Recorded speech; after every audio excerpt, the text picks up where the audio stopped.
ছাত্র ফেডারেশন এবং ভারতের গণতান্ত্রিক যুব ফেডারেশন ধর্মনগর মহকুমা কমিটি সারা দেশের সাথে ইতিমধ্যে আমাদের ধর্মনগরের যে মূল সড়ক পথ, সেই সড়ক পথে বিক্ষোভ মিছিল সংগঠিত করেছি।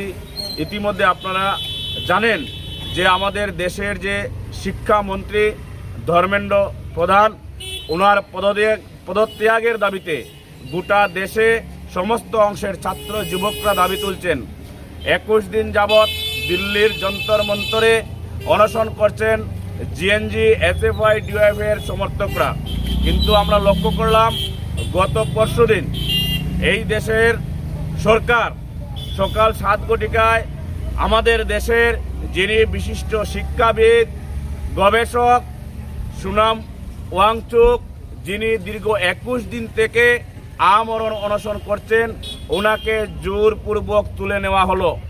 আমরা এই ধরনের বিজেপি সরকারকে, এই ধরনের ঘটনাকে তীব্র নিন্দা এবং ধিক্কার জানাই।